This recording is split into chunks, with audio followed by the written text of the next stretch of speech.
The Dorkening and all affiliated shows are not intended for anyone under the age of 18. The following may contain discussions or scenes that have adult situations, graphic violence, nudity, strong sexual content, and graphic language. This show is intended for mature audiences only. Viewer discretion is advised.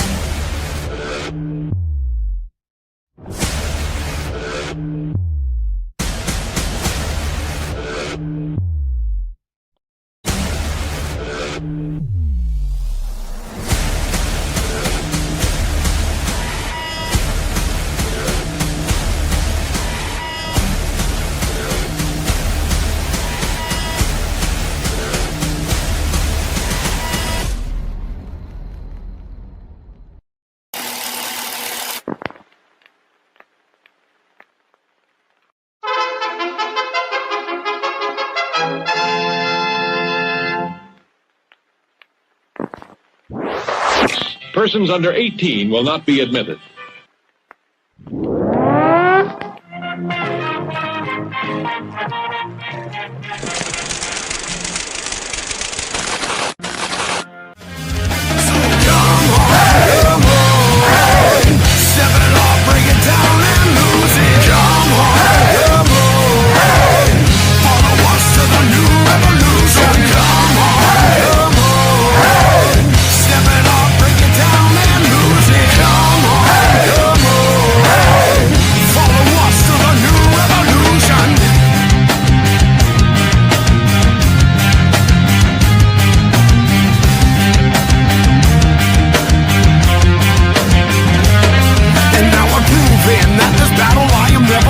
I'm choosing to ignore the cuts and bumps and bruises. I'm cruising through these haters, leave them looking stupid. They foolish if they think they'll ever hear my conclusion. I'm through with all these my dramas and their excuses. I'm bruising eagles left and right every time I do this. I'm shooting for the top, no I'll never settle where you did. The future's in my hands, my grip will never lose it. My crew is ready to obtain the absolution, removing any doubt that we was ever fooling.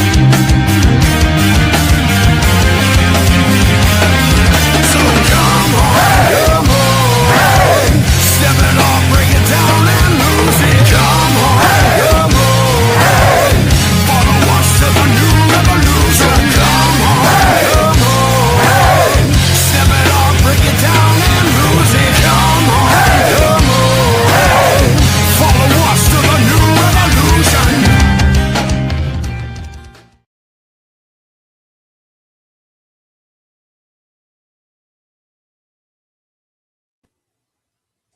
What's happening, everybody?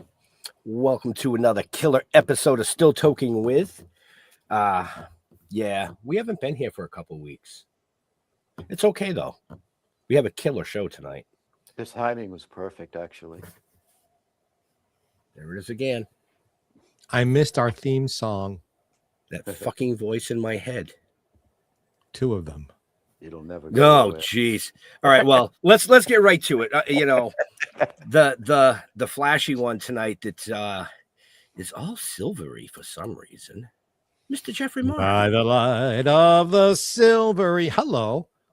Happy to be with. I've missed being with you guys out there, and I've missed being with my boys here. Yeah, I'm excited about today's show because it goes into stuff I really like to know about. So I'm sitting here like just open to learn and ask questions and converse with our dear friend and cohort, Jeff Holman. Hey, happy Wednesday. Yeah, it's been a couple of weeks. I went on a journey. I was looking for aliens and big feet. I only found a rubber one. Yeah, but what about the alien? Yeah, that was rubber. Oh, I thought you meant the feet. Oh, no. The rubber go bang? Yeah, but I'm excited about tonight. I was trying to do some research on this guy. He's kind of like a Sasquatch. He's hard to find information on. It was pretty weird. I got a little bit, but we'll see what he has to say because I'm interested. So let's just bring him right in. Mr. Matt Vaughn, welcome to the show. What's up? Great to be here, boys. Well, thank you for joining us and taking time out of your schedule to hopefully have some fun. Yeah, it looks like it's going to be some fun. I am jealous of your hair. Yeah. You should be my friend. But it's a good head of hair, but look, y'all, I call it the locks of liberty. But here's the thing. I'm going to roll with this long hair until it falls off, because we all know the cruel mistress of time. It won't last forever. So, and it covers up a little bit of a bald spot. You see what I'm saying? So you use the B word. We don't use the B word on this show. Oh, okay. I like that. I used to have hair like that. Me when too. When it went all gray, it had to go. Actually, I had hair like that. Actually, even longer that when I first met you, Yes. Jeff Holman. Yeah, and you're the reason why I cut it off, because I needed a job, and you guys wouldn't give me a job unless I cut my hair. Yeah, see? That was just me being controlling. Yeah, well, and then I grew it back. And you can enjoy my naturally red long hair over here, but it's not as pretty as yours, sir. Thank you. All right. Well, folks, we're not here to talk about hair tonight. Well, maybe we are, but Yeah, maybe. we're not, but we are, but who knows? Gandalf does exist. Matt, tell our viewers and our listeners a little bit about who you are. Well, besides having a good head of hair, thank the Lord, by day, I am a psychotherapist. So I am a run-of-the-mill regular psychotherapist. I've been doing this job all of my adult life. I'm 48, April 15th, fellas. It's the only real job. Birthday. Thanks, y'all. It's the only real job I've ever had. And I like to say on these shows, if anybody would like a psychotherapist that is crazier than they are, then hit me up. You have a hand, Matt. You had a hand in the air from Jeff Holman.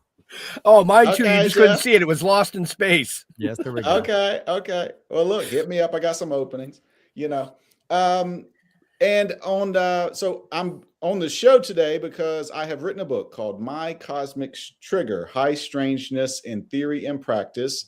So I'm also a writer and a researcher of the paranormal. I also do stand-up comedy, and I've just finished a novel that I'll be hitting y'all up to come back on to promote here later this year. And but today here I'm to talk about My Cosmic Trigger, which it's about something called high strangeness. Now, high strangeness is a subset of the paranormal, which is when two or more paranormal subjects intersect, such as UFO sightings at the same location as Bigfoot sightings. Are y'all familiar with the show Stranger Things? Oh, Yes. hell yeah. Bad final season, but I don't want to get dark of how bad. It was okay. I thought it was an abomination. Well, I don't want to. Yeah, it was great. It was a great final season. I loved it. The Duffer Brothers hit me up.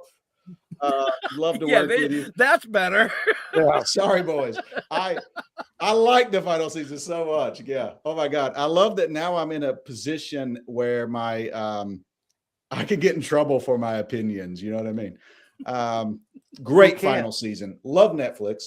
Now, Stranger Things is high strangeness. And I even wrote about Stranger Things in the book to give you an illustration. Stranger Things was originally called Montauk, which is supposedly a real thing that happened. So all of the stuff in Stranger Things supposedly happened at Montauk. Not exactly, but kind of, sort of.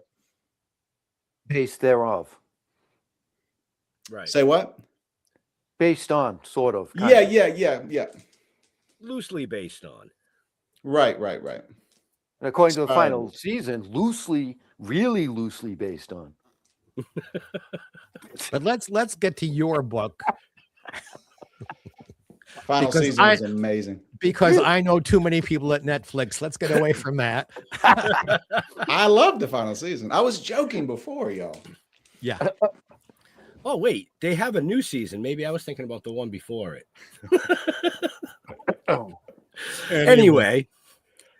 Now, Mr. Mark, you've defined one word. Please High strangeness.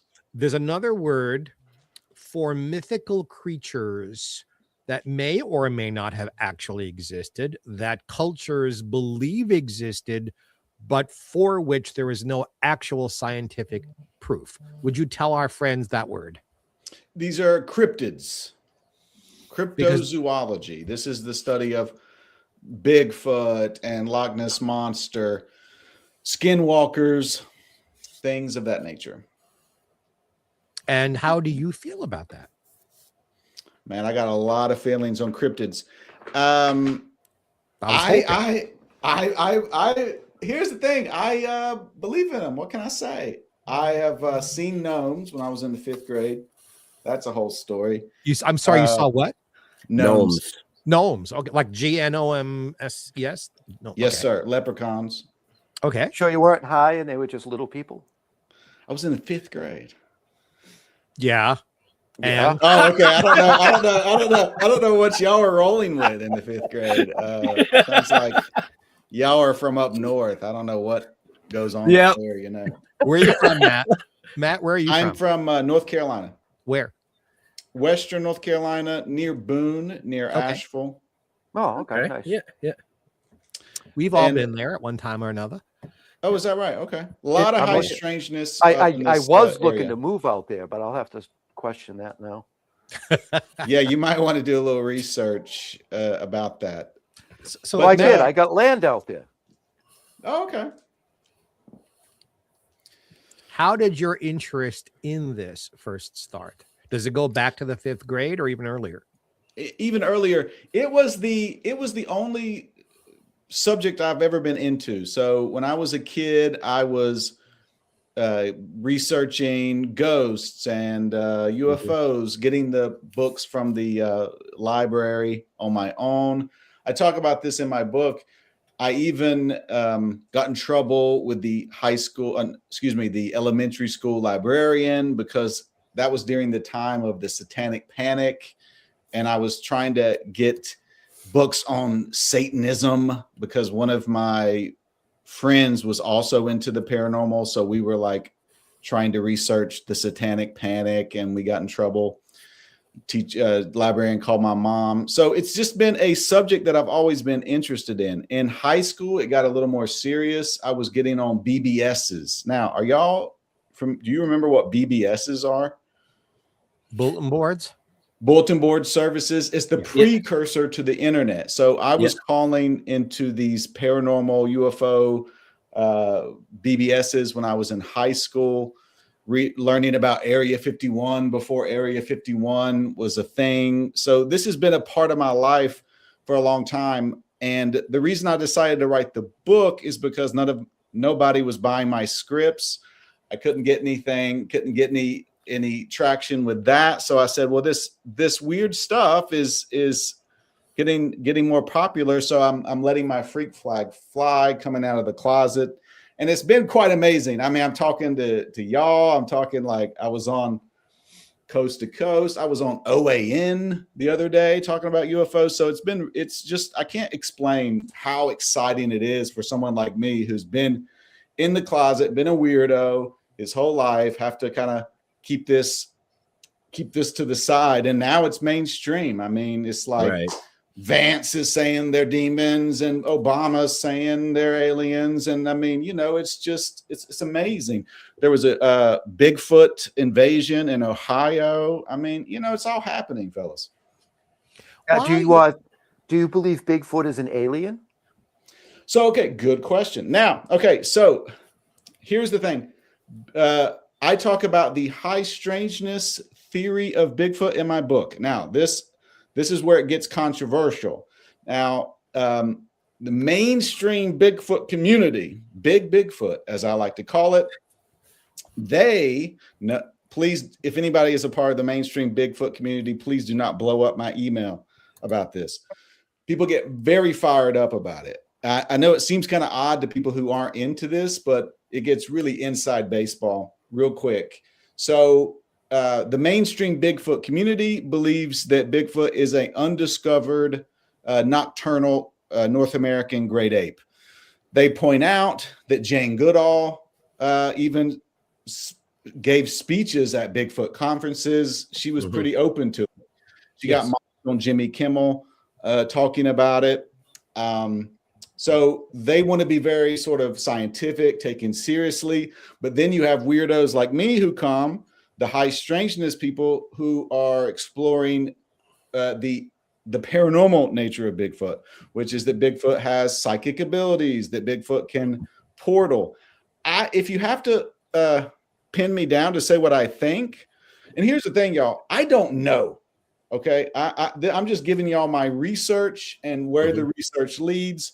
I have yet to see a Bigfoot face to face. However, if I had to guess, I do believe Bigfoot is more akin to an alien than just an undiscovered ape. My personal sort of pet theory is that Bigfoot is sort of the intermediary species to sort of get humans ready for first contact. Like it's sort of the warm up act to help us kind of wrap our heads around. Bigfoot is the scout. Yeah. That's what I believe. Before we get into before we begin, and I'm a believer here too. So none of us here are gonna wrestle with you about this. Cool. But I have a question. Something you've mentioned already. Aliens, paranormal, that stuff.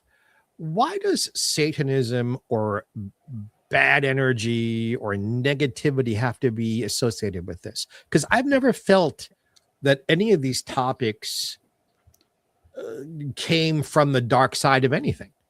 It's just part of the universe. Could you speak on that just for a minute before we start talking about aliens? Oh yeah, good question, man. Listen, coming from the South, I can definitely speak to this. Anything that is sort of outside, sort of spiritual, paranormal, there is a tendency for people to be, say it's devilment, it's demonic. There's even subsets of high strangeness. The more you get into it, you see the little camps within camps within camps. There's a Christian-based high strangeness group, and they go around doing researching high strangeness hotspots, like literally ghost busting with the power of the Lord. No offense to that. Hey, I say bring it on. Go do that. That seems good to me. So I like to study all of it. And I'm an easy crowd, y'all. I'm very much big tent paranormal. Let's bring everybody in and have a little fun. No, these camps, inside baseball stuff. So it is a natural tendency, I think, for anything outside the norm. People are like, okay, it's devilment, it's paranormal. However, now to where my Christian paranormal researchers, I got to give them credit. The more you delve into this stuff, and I did talk about this in my book, the more you go down the rabbit hole, the more you see some demonic stuff.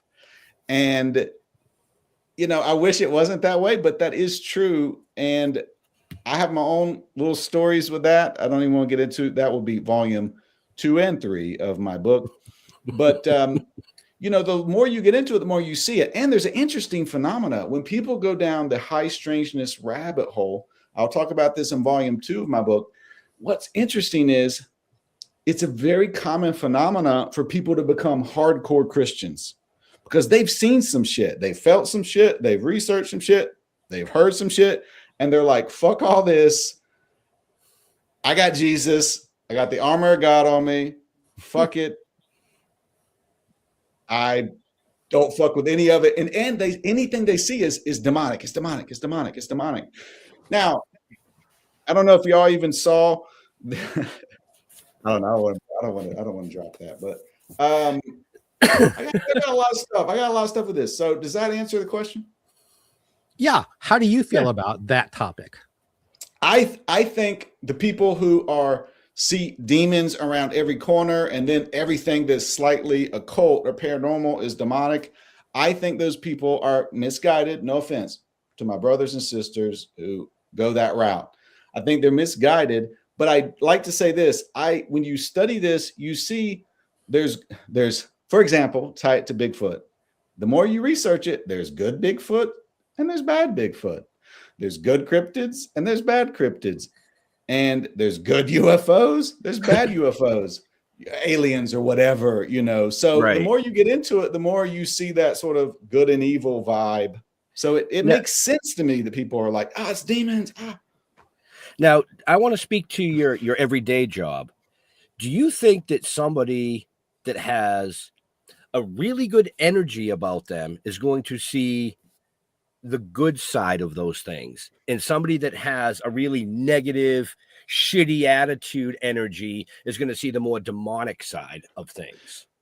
You're going to be more likely, I do believe, and I talk about that in my book, that if you go research this, you need to make sure you have good energy, you're praying or thinking positive thoughts, whatever your particular school of thought.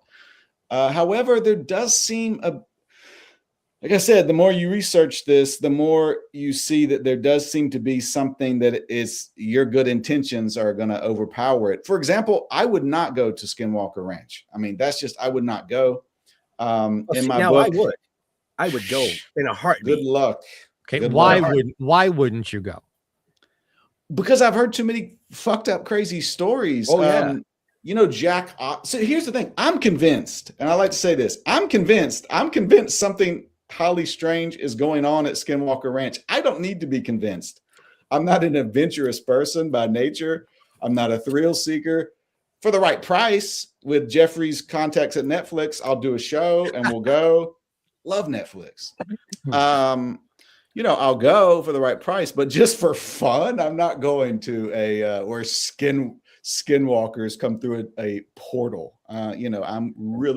I have a lot. I mean, life is hard enough as it is, y'all. I mean, okay, right? So if an alien ship came down and landed in your backyard, would you go with them? Depends.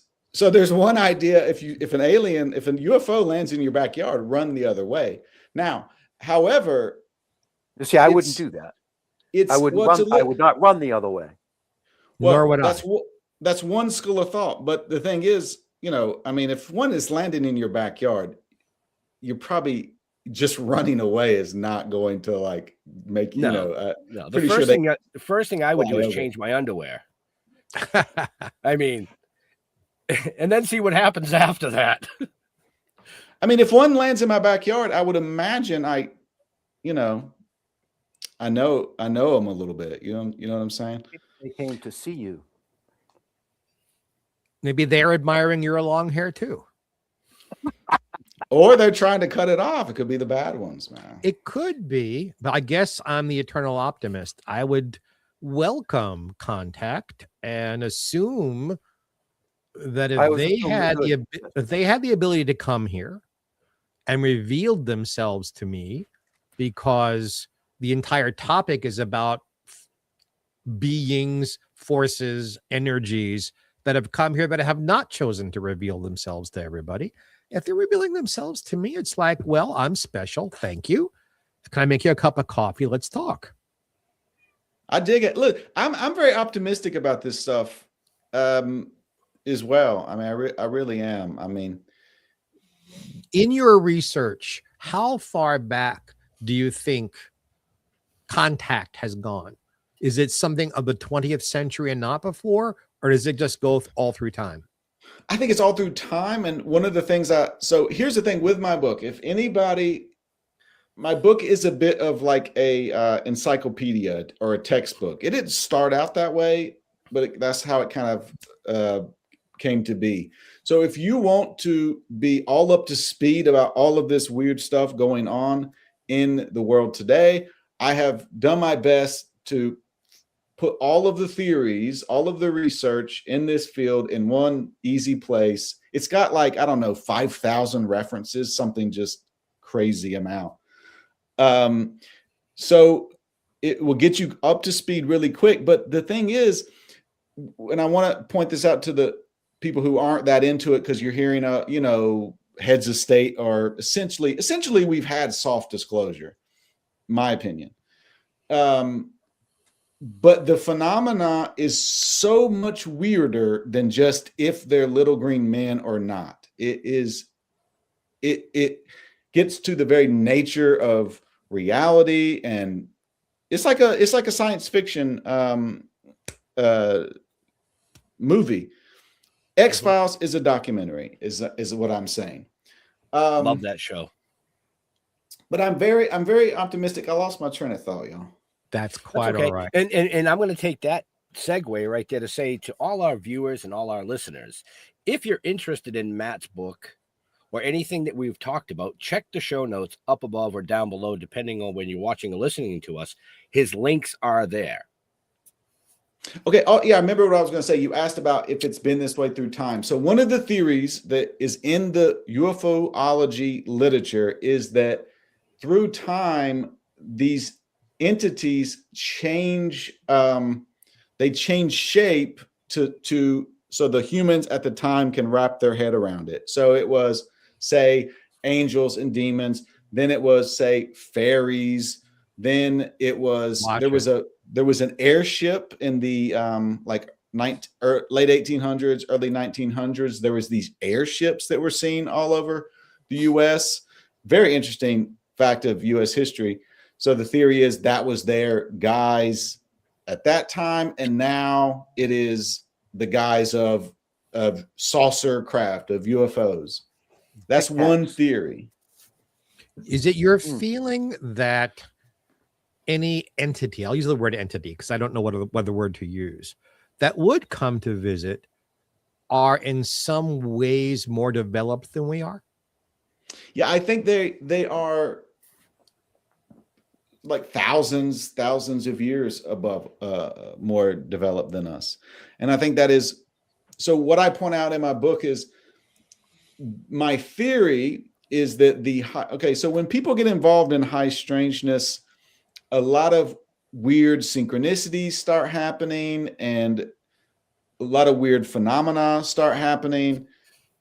And the question is, people ask, why is this? Like, what is the point? The research is in this field. So one theory in which I believe is this is an initiation process. All of this is to increase our consciousness so we can connect with them. Y'all know David Bowie, Starman.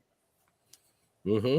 That's the vibe. So Starman is saying, we want to come, but we don't want to blow your minds. So how do humans get advanced enough so they can not have their minds blown? So I don't think it's necessarily like they don't want to, they're evil. They don't want to, it's how they would freak us out. If they're thousands and thousands of years more advanced, I mean, it's almost like it's almost show? Yeah. I mean, it's almost like the prime directive from Star Trek to not interfere with a culture's growth. Yeah, and there's a whole rabbit hole regarding Gene Roddenberry. I don't know if y'all have heard of that one. That's a fascinating. Yeah, I have. With the I want to throw something out there and get your opinion on it, because I'm a believer that the human race is actually an alien race that was put here in its infancy to grow and learn, and we're nothing more than an experiment from an alien race to see how we develop. Man, y'all were really keyed into this stuff. What's up? That's why you're here. been. Oh yeah, I always have been. But that's This my is what's belief. up. Right. Listen, I'll say this. It looks to be that something like that. And, that is a not too deep cut in this field, but that's one of the more highly strange theories. But look, here's my thing.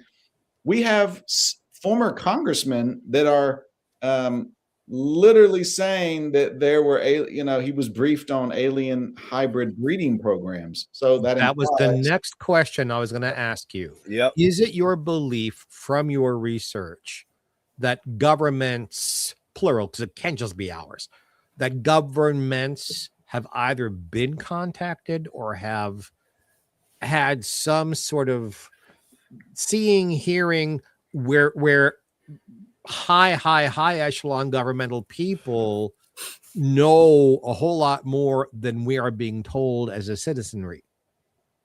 Yeah, I think so. But I think it's very compartmentalized. That's what it looks like. In black, they do exist. Yeah, I mean, it looks like it. I mean, it really does, y'all. And it looks to be there. I mean, one of the theories in this field is that there is a breakaway civilization, that a group that has this technology that exists independent from us. Now, see, this is the thing with to point this out to people, with the alien UFO disclosure in Congress, and this is one of the things that came out. Even AOC, and I like to point that out because this is a bipartisan thing here. You know, I saw her give one of her little live streams. I saw it with my own eyes, and she was explaining to her constituents why, because people were criticizing them for wasting time on UFOs or whatever in Congress. But she was saying, look, and this is the bugaboo of the whole thing. There's trillions of dollars that are being siphoned off into these black programs. And the theory is that they've used it to create a whole civilization independent from us. And I would believe that. Yeah, I believe that. All right. So Yeah, can I switch things up a little bit? We've been talking about the alien things and the Bigfoot, but what about, the ancient creatures? I'm talking, the dragons, the mermaids, stuff like that. How does The that all mythical fit stuff. in? All that, Unicorns. all the mythical creatures, the unicorns. I don't know much about the whole dragon thing. I was just seeing somebody online talking about the dragon theory. One theory is that this is like, these stories are leftover stories of some race that was using genetic experiments and fucking around with different creatures. And that's sort of, humans have remembered this. Dragons are in all cultures, all over the planet. Different shapes and forms and sizes, but Right. they are. Yeah, I've never understood why people don't just accept, all right, at some point dragons existed. We had all of these dinosaur type creatures. A dragon is just another kind of that kind of creature. So why make it into a myth just because? Yeah. And one thing I point out in my book, y'all might know this, and this is what the mainstream Bigfoot researchers point out, the mountain gorilla was a myth up until like 1920 or something. People in the region told stories about it, and the scientific whatever community was like, that's a myth. There's not big ass monkeys up there. So everything is a myth. Everything's a myth until it's proven true. Sometimes it's a myther. A little psychic humor. Come on, guys. I didn't say anything. I just shook my head. That's all I Do did. you specialize in one sort of psychotherapy, or do you have a specialty, or is it broad based what you do? It's somewhat broad based. I specialize in sort of nuts and bolts. I like to work with people who are new to therapy, who I fancy myself very good at getting people up to speed, who are new to the process, explaining complex stuff in down to earth, funny ways. That's one of my specialties. I'm a certified Imago couples therapy therapist, certified in that, so I can do couples counseling. Also I do like to work with people who've had highly strange experiences, and that's one of the things I'm wanting to do with this book and pivoting in my practice. I'd like to eventually just work with people who have had weird experiences, because the thing is, with high strangeness and the paranormal, people have these experiences and it destabilizes them. I mean, it is a cliche in this high strangeness area of people going crazy due to this. So you see people, they go, completely psychotic and it destroyed their life. Or you become hardcore Christian. No offense. So I'm offering that to help people navigate it. So they can have a higher consciousness, a more positive life than it just destroying their life, and trying to help people make sense of that. And that's what I'm hoping to continue to specialize in. I like that. I do too. I'm one of those Oh, yeah. people that I've seen shit. I mean, I think everybody up here has at one point in time seen something, whether it was paranormal or whatever. But I just kind of go, okay, that happened. I can't control it. Cool. Move on. Yeah, Matt, you'd have a field day with me. Oh yeah. Oh, really? He would fucking drain your bank account. You'd be there for forever. Do you talk about it on this show? Yeah. You can ask questions if you'd like, but this is about you. No, I've had out of body experiences. I have. Hey, listen, sleeping with Freddie Mercury does not count as an out of body experience. No, that was an inner body experience. I'm talking about out of body experiences. Oh, my bad. No, seriously now. No, I've had out of body experiences. I've had psychic phenomenon happen around me multiple times. I am an empath. I have dealt with energies that were not human. And I believe in all of it because I've come across so much of it. None of it has frightened me ever. But I'm an unusual man, just for lots of reasons. I'm an unusual man, the good and the bad. So my interest in this is not just, we have a show. My interest is, I believe in these things, but all of my interactions and experiences have been, the bottom line was positive, even if in the moment it might have been a little weird or I was going through a bad time, but the bottom line was always positive. So there's very little, Matt, you would bring to the table where I would go, no, that doesn't happen. That doesn't exist. No, yeah, I believe it could happen. I'm just surprised there isn't, and this goes to the other side of what you're talking about, more scientific proof of these things. Or do you believe that there is and it's being held away from us? I mean, science. Here's the thing. I am, as I like to say, I am not in the convincing business. And I made that very clear in the book because the book was already 400 pages. And if I'm going into and trying to convince, listen, how do you convince people about, all right, so Bigfoot is psychic and it portals in and out and it's trying to prepare humans for first contact, and there's alien breeding programs, and there's a breakaway civilization and a battle between good and evil.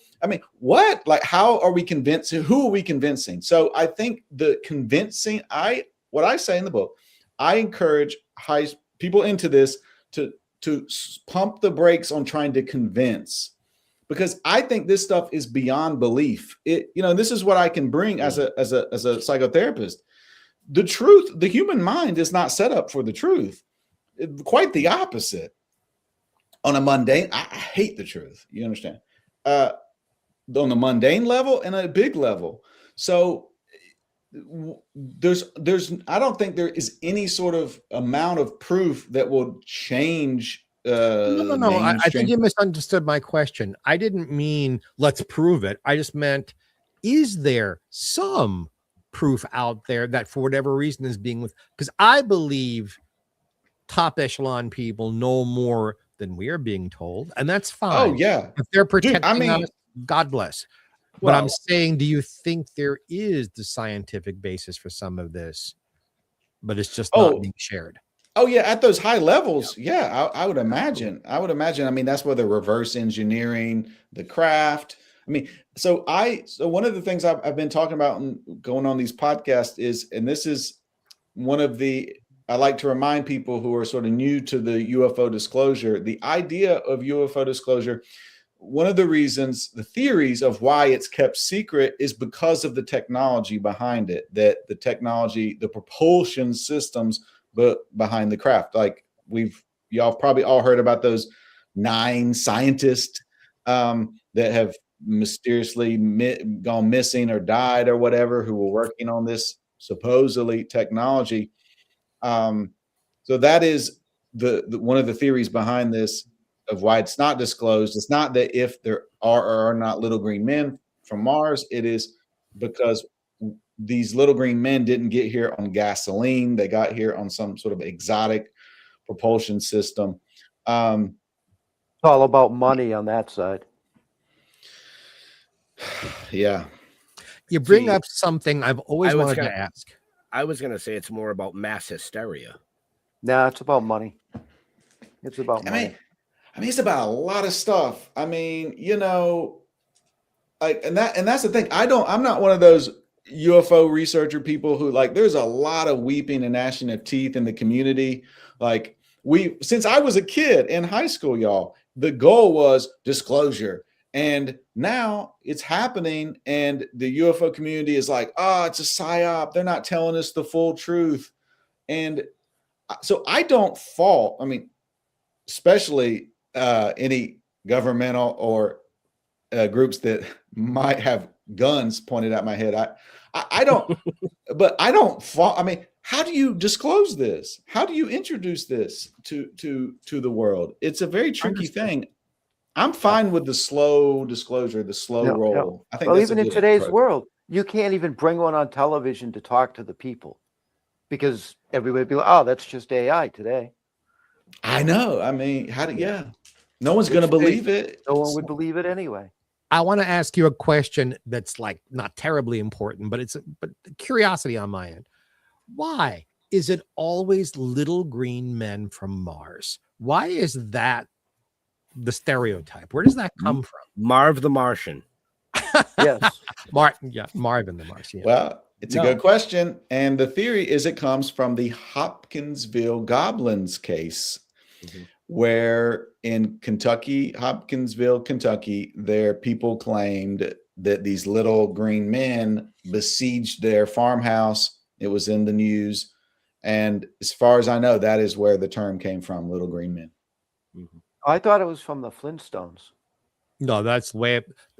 They would have got it from them. I was personal friends with the Great Gazoo, so you know. No, Harvey Korman and I were good friends. Who did the voice of the Great Gazoo? Oh, cool. But seriously, it has to go before World War II or just at, because during World War II, when there was sabotage, they would refer to the gremlins are here sabotaging us. So that term and the idea of little green goes at least just before World War II. I'm just curious why is that the paradigm? Because there are folks, in case you didn't take science in school, zillions of galaxies in our universe, almost too many to be counted. And then there are infinite number of universes out there. So why is that one thing when an entity could be almost anything our imagination could come up with or beyond our imagination? You want to know why? Because it simplifies it. I was going to say association.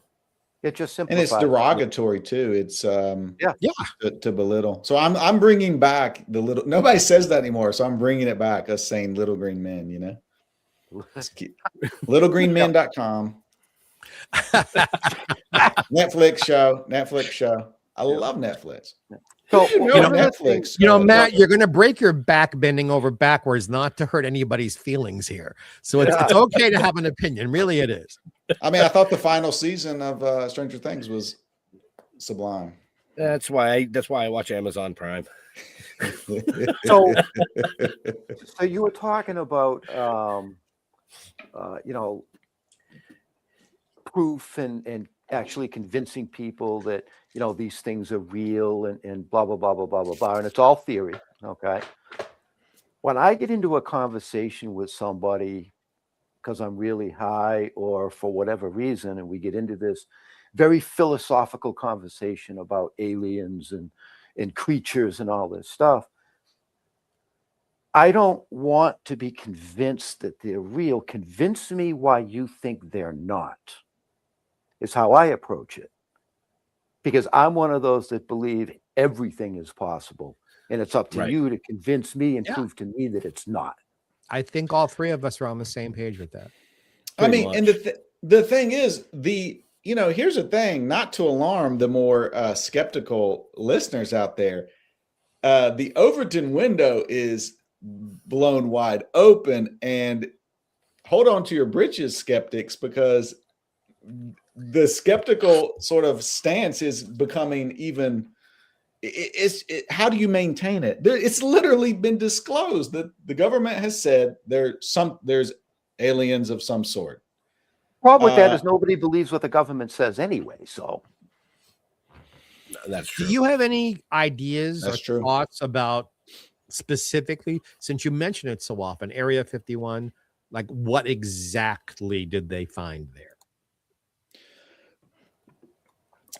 Area 51 is not my I'm not a specialist in Area 51. I would assume they have some, they're just studying the craft. I would assume. I mean, so I can speak to the theories on these bases. I mean, so the theory is that there's certain bases where they study this technology, and there's a whole subsection of this about deep underground military bases. So that there's all kind of stuff being done deep underground, studying this stuff. I mean, a former congressman said that he was told there was hybrid breeding programs going on. So I would imagine what's going on would melt our faces off. I don't think we could,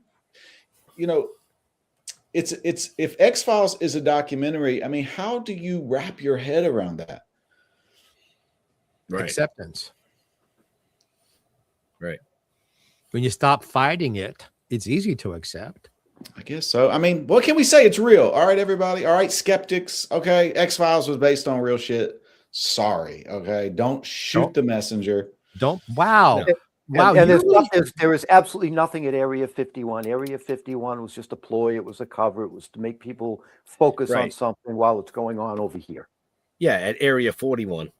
Open up exactly. the sleeve, presto. I mean, it's probably not there now. I mean, if everybody focuses on it, I mean, but I would imagine there's a lot of Area 51s.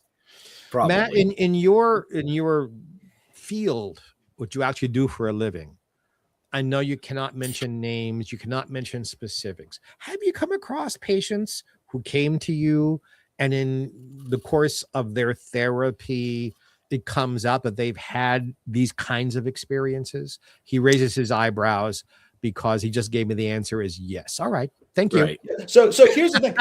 I will say this. If I hadn't have heard so much stuff, I don't know if I would have come out of the closet with this. It is way more normal than people want to believe. Yeah. And the shit I have heard, Lord help us. I used the word awareness earlier. I really believe it's a matter of awareness. If your awareness is opened, then all kinds of things can happen. I believe whatever my experiences have been, and literally, Matt, we could spend hours and hours talking about my experiences. He gets paid for that. I get paid for that. Yeah. Well, he gets paid. He gets paid for that. Yeah, but I also get paid for that for talking about it. I would love to hear it. I would love to hear it. Yeah, off camera, we'll talk. No, I'm off my where was I going with that? I'm good at this tonight. So if your awareness is opened and anything becomes possible, small things. There are many animals I can talk to. Not in words, in pictures. There are animals who will trust me like no one because I deal with them as another creature who has a mind. Babies who don't talk, I can converse with them. Because once I had one experience was like, oh, no kidding. That kid understands what I'm saying. Then I was open to the idea that babies, before they can talk, completely understand English and wish they could converse. And if you just sort of align your energy, because I believe energy is the operative word here for a lot of this stuff. And I absolutely have had experiences with people who have passed away. I had that weird experience too, and then I was in front of a fucking mirror at the last second. It was really weird.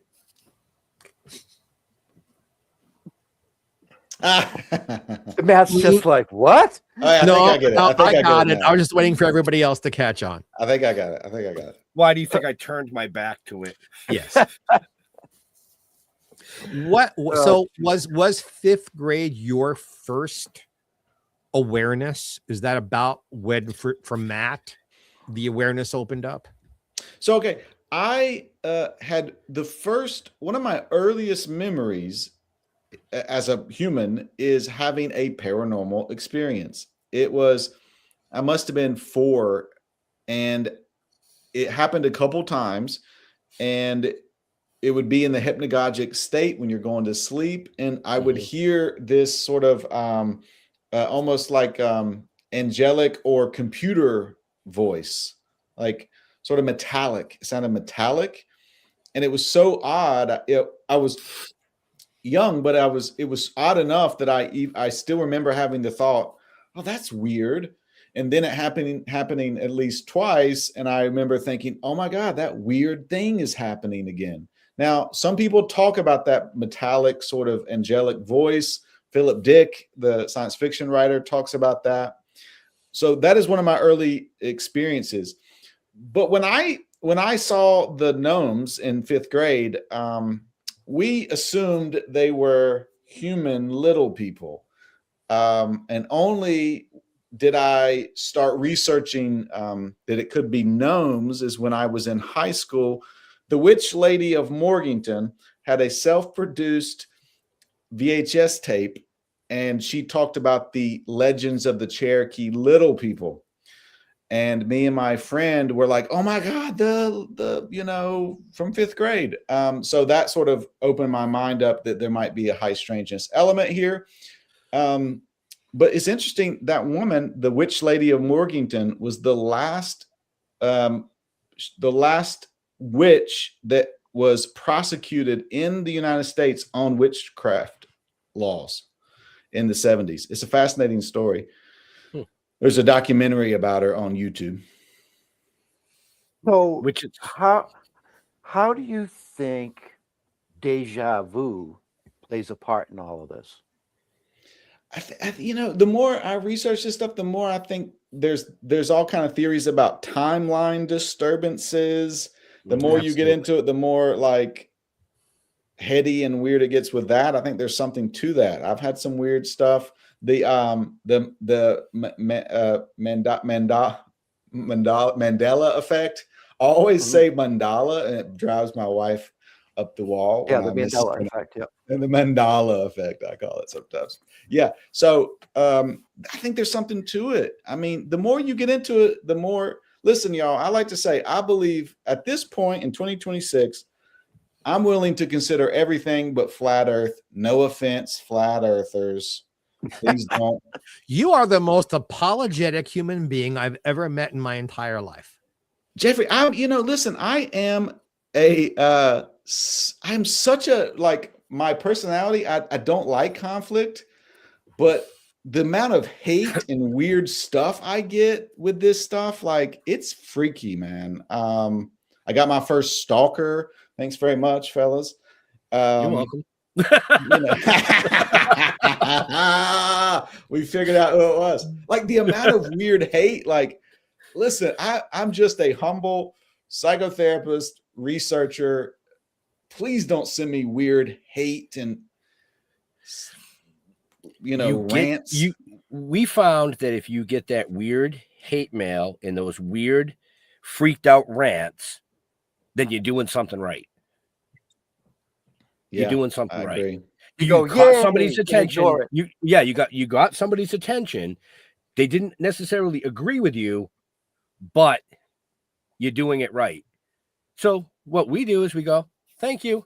Next. Right.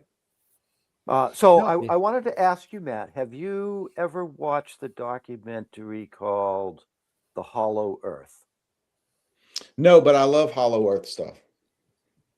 It was fantastic, and the theories behind it are spot on, and it would be right up your alley. Well, one of the things that's come out with the UFO disclosure in the government, I believe Tim Burchett, the congressman, was talking about. He was told about civilizations under the earth, under the sea. Now, here's the thing. People are very skeptical of the government these days, with good reason, of course. However, if it's going to be hard to sort of accept what's being disclosed by the government unless you have been tracking this. I've been tracking this literally my whole life. So when I hear a congressman talking about an alien hybrid breeding program, I've been considering that idea for 20 years because it's been in the research, it's been in the literature. When they talk about ancient civilizations under the sea, that's in my novel that I wrote. So like, it's going to be hard if you're not sitting with this. Here's the thing. I don't know if people can accept this fully if you haven't been tracking it for a number of years. And it sounds like all y'all have, but most people have not. Do you It's been going believe on that? for thousands of years? I mean, look at the Minotaurs. That's a breeding thing. And centaurs and Centaurs and all that kind of stuff. I mean, that goes back a long, long time. do you believe there is any reality to like the theory of Atlantis that there used to be? Dude. Yeah. I fuck with Atlantis and Lemuria. That's because it's interesting. I wasn't hardcore into Atlantis, but I'm big on following the research, following the trail. And as I finished this book, Atlantis kept popping up in the research. So I definitely think those ancient civilizations, there's truth to it. One of my favorite fictional characters comes because I'm an enormous Superman fan, especially the Silver Age of Superman. In fact, I'm considered an expert in it. And his college girlfriend is, you said Lemuria. Her name is Laurie Lemaris, and she lives in Atlantis. And they brought in the entire culture of Atlantis into the Superman comic books. And they wrote it brilliantly and interestingly written by the guy who created Superman, who came back to the books and created a second set of just incredible characterizations and things. Obviously, Jerry Siegel did his homework and believed in it because he wrote about it so brilliantly. Right. Look, I have a Quasar comic right here. Yeah. These boys write comic books. You should have one of theirs. Y'all write comic books? Well, Yes. it's a novel series that turned into a comic book series that turned into a live action TV series that we were filming, and we have an animation. Yeah, I'm an And that's expert. That's how the show started. Yeah. But these guys actually do it. I just talk about it. Oh, that's the word y'all come from. Okay, that's what's up. Nice. But speaking It's not of aliens or anything, though. speaking of books, Well, there's a whole high strangeness. There's a guy who wrote Gods Wear Spandex or something. I forget his name. Chris Knowles. ours is No, more we get zombie tie. weed smoking zombies. So, but it's a medicinal aspect. So we attacked the medicinal aspect side of cannabis to cure zombieism. Okay. It was a stupid fucking idea 8 years ago that And it's still a stupid fucking idea, but it's very just popular. exploded and it just snowballed into a bunch of different shit, including this show. Cool. Cool. This whole show, this whole platform show started right before the pandemic because of a friend of ours who's a second generation Disney legend. He actually created The Little Mermaid for Disney. And we just put him on a show like this, and then the pandemic hit and we decided to keep going, and 7 seasons later we're talking to you. Hell yeah. That's what's up. Okay. I wanted to say, speaking of books, what is the name of your bookie? I know we know it, but we're later in the show. I want you to plug the book again, if you don't mind. It's My Cosmic Trigger: High Strangeness in Theory and Practice. You can get it on Amazon, and if you want to follow my up-to-date writing, I have a Substack called Solace of the Wake. And again, folks, you can find that information in the show notes up above or down below, depending on where you're watching or listening to us. So we are getting close to time. And we know how Mr. Holman, if he doesn't get his dinner, turns into that fucking Snickers commercial. So, and I don't know why it's... Maybe Snickers should sponsor us. You know, then you could have a Snickers during the show and we could keep going. I'm just saying. I love the Snickers candy bar. I'm a big fan of the Snickers candy bar. So Snickers and Netflix, folks. Yeah, there you go. Any organization with money or power, I love it. Support it. Matt, you are the best kiss up I've ever met in my entire life. Really, right, really. right. That's all part of the psychotherapy. See how he did that? He planted those little seeds right in your brain without you even knowing that he did it. He's good. He's good. But with that being said, Mr. Holman, do you have any last questions for our amazing guest this evening? Yeah, I might have one or two. I figured you would. Well, my first question, I'm going to go back to the mermaids. Do you believe that they're a violent creature and like nasty in nature, like some of these movies depict? Okay. I'm not a big mermaid. Cryptozoology is not my wheelhouse, but I will say this: the more you research cryptozoology, it appears it intersects with the fairy kingdom. So fairy kingdom is elves, gnomes, leprechauns, Bigfoot, mermaids, dragons. There's a whole sort of, that's where the Celtic myths come from. That whole thing, that they live in some sort of parallel dimension to Earth's, a little in Earth, a little not in Earth. And when you research that, you do see there's some in the fairy community that are evil, some are good. This is where the goblins are traditionally bad, and then they go both ways. Yeah, exactly. Okay. I may I interrupt just for a laugh. Many years ago, there was a show called The Hollywood Squares, a game show where celebrities are asked questions by my friend Peter Marshall, may he rest in peace. And Paul Lynde was almost always the center square. And they had special questions for Paul because there was always a comedy answer. And he said, Paul, between fairies and elves, who was the one who was supposed to be really good looking? And Paul looks into the camera and goes, well, I always went for the fairies. Nice. I used to watch Hollywood Squares. I was going to say, we're all over the age of 40. We know what Hollywood Squares is. Oh, you were explaining to the viewers. I'm sorry. My bad. Yes. Right. Anyway, I just laughed my ass off the first time he did that. I must have been a early adulthood when that question was asked.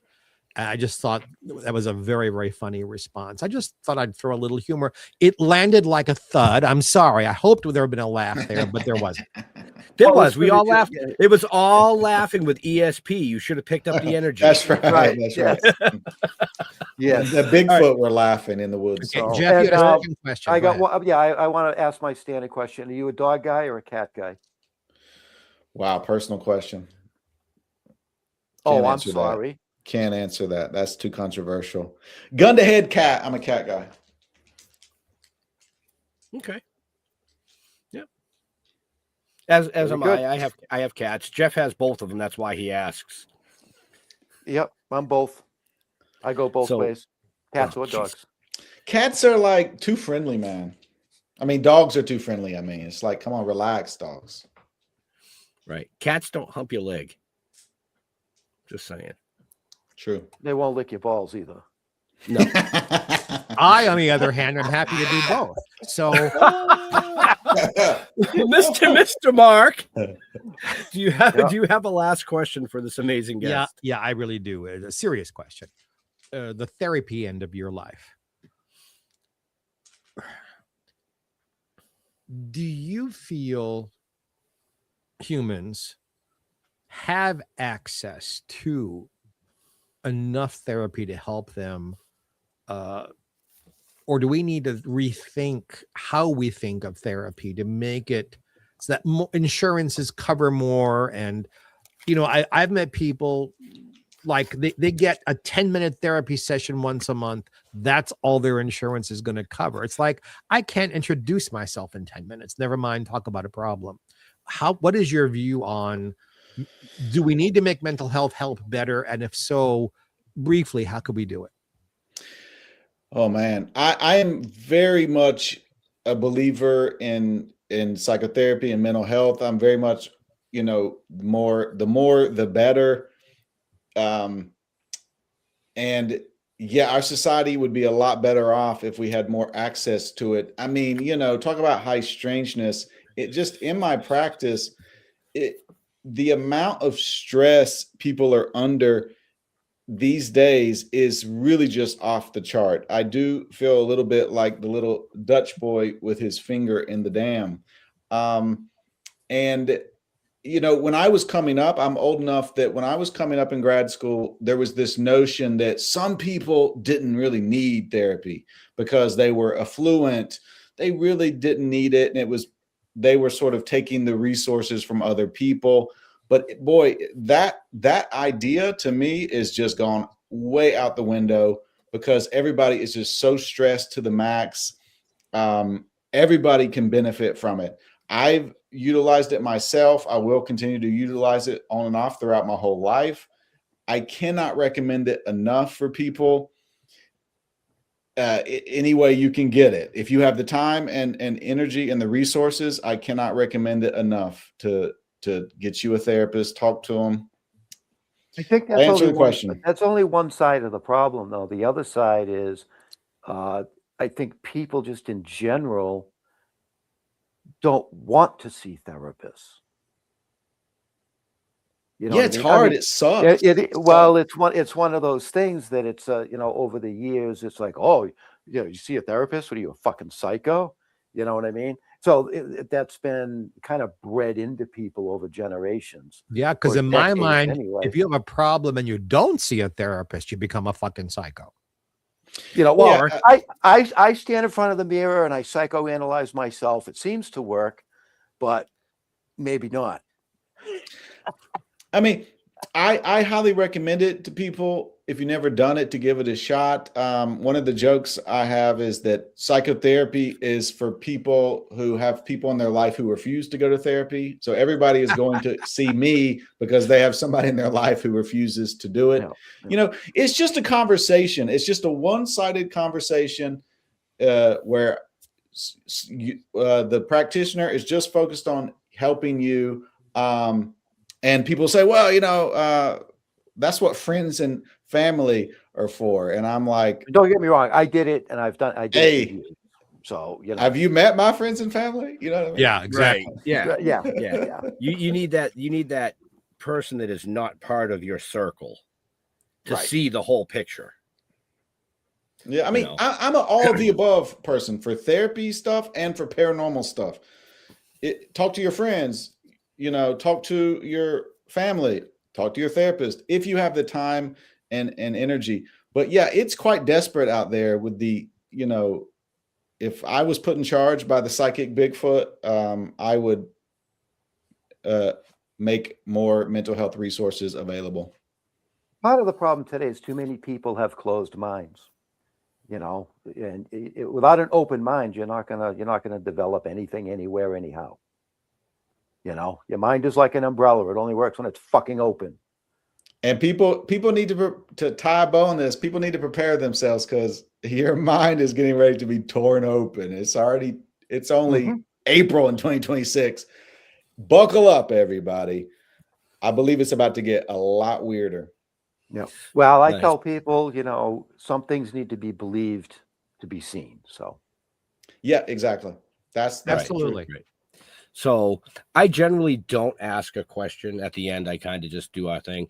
But you are involved in all kinds of things, from your daily work to the paranormal to the higher strangeness to artwork. What is the one thing that Matt Vaughn really geeks out about? Oh, I am a Civil War buff. I'm an amateur Civil War historian. Fucking cool. I like that. I like that. That is So I really geek cool. out. I geek out on the battles. I was caught by my wife. I was watching a deep dive on YouTube of the battle, the Overland campaign. It was like Yeah. an hour-long video about 30-minute engagement. So I definitely geek out on the minutia of the American Civil War. That is cool. My late partner Joel would have loved you. He loved Gettysburg so much. He had the tombstone names memorized. Whoa, nice. Yeah. Yeah. See, I'm a huge. I love history, but I'm more military style history. So Civil War all the way up. I love. It's just one of my things. So, one of these days we'll have to come down and connect because I would love to do like a Civil War trek with you. That'd be cool as shit. Cool. That'd be cool, man. That'd be cool. My family has a spoon or fork from Stoneman's Cavalry. Okay. Ooh, very cool. Very cool. So, folks, we want to thank Matt for hanging out with us tonight. So, Matt, you're not doing all these things that you like to do. Where do you like to interact with your fans on the social media aspect? Do you have like a Facebook or Instagram that you like to use the best, or? It's my Substack. That's where I'm focusing all of my social media on Substack. So it's salusofthewake.substack.com, SALUS of the wake.substack.com. That's where you can interact with me. There you go, folks. You heard it here. And again, if you want to get any of Matt's awesome information and books, just check the show notes. Mr. Jeffrey Mark, same question for you, sir. Jeffrey Mark, as it's spelled under my face here, or if you're just listening, GEOFFREY, Mark, MARK, on Facebook, Jeffrey Mark Showbiz on Instagram. Those are the two best places to get me, and I answer everybody. So please reach out. Mr. Holman. Toking.com. Toking with the Dead on Facebook. You can Google Jeff. You might get a bunch of results. Just Google Jeff. Make sure you go to our YouTube channel and follow that. The link you can find right on our website. Again, that's still toking.com. Matt, thank you. This was a fantastic, right up my alley kind of an interview. I appreciate that. Thank you. See, I told you I'd save a good one for when you got back from vacation. Well, yeah, So- 'cause I just spent a week and a half out in Arizona looking for these fucking critters. Hey, don't talk about Jeffrey Mark like that. Yeah, because you found this. I Never found mind. you, yeah. Yes, you did. Hey, and very quickly, I forgot we have another show, folks. Just for those of you who like music, let's remind folks that every week we have GPE presents. Jeffrey Mark plays Ella. I play the music of Ella Fitzgerald on a theme, and I give you insider stories about how the music was made, etc., etc.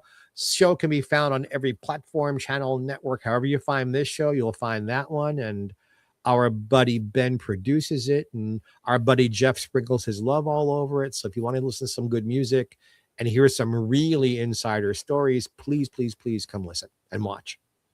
I was curious because you missed that when I went to you, and I was like, "Oh, he did." Because not we were know. running over time, and I didn't want to take up the time. And I said, no, you got to do it. Got to do it. So, Well, yeah, I mean, we still got 30 seconds before Jeff turns. We might actually see a manifestation live tonight, folks. But no, in all seriousness, we want to thank Matt for taking the time out of his busy schedule to come hang out with us and hopefully open your mind before it gets blown. No, I even wore my Bigfoot shirt just for you, Matt. I noticed that. Yeah, I love it. I love it. Really enjoyed it, y'all. That was so fun. Would love to do it anytime. Y'all are doing the Lord's work. yeah, Matt, hang out for a moment after we finish the show. Okay. So to all our veterans and first responders, we want to thank you for doing what you do so people like us can come up here and do what we do. Stay safe. We'll see you next week. We are out of here. Have a happy. Peace.